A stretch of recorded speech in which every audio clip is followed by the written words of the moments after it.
Kama kawaida sharifi mimi sana. Nyama ni mwingi. Kuna mwana. Lishe. Paka unaonekana kama msanii. Mimi ni msanii mwanangu. Unaimba nini? Naimba bongo. Bongo. Sema fresh, sasa usikia. Paka niende mahali. Wapi tena? Niambie mzee, college moja iko hapo chini. Sasa unaweza kaniazima pikipiki nini niende nayo. Shughuli gani huko mzee? Kule simajua mimi kama yote nini. Sasa kuna masuala nini nafuatilia kule. Mambo ya geti nini umeelewa? Chap tu hapo nageuka one time. Basi usichelewe ndugu yangu. Maana hapa nategea hapa ifike saa 12 hapa na abiria hapa nataka nimpeleke town hapa. Basi wewe afanye hivyo. Hii hapa nini?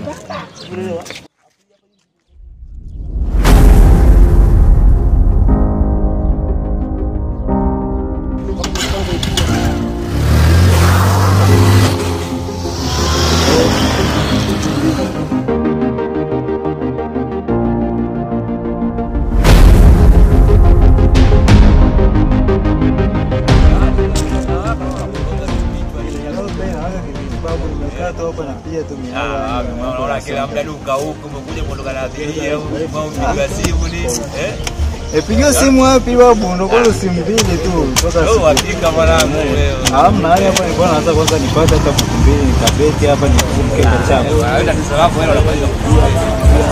Unaona sidai. Ama tunabahatisha na tunajaribisha bahati hapa na pale. Ndio hivyo huwezi kutegemea ishu moja. Mwanangu ndio mshikaji lipo mwazima kujipiga uje mpaka sasa hivi hajarudi. Kuna mtu anazidi kwenda unajua. Unachelewa sana. Sasa kweli. Kwa sasa plan B yako ni ipi? Mwanangu bila kasi. Mwanangu saa 12 tu kuna abiria atanitafuta. Acha bwana. Sio hapo sitosha tuja mwenyewe ndio huyo hapa anapigia sasa.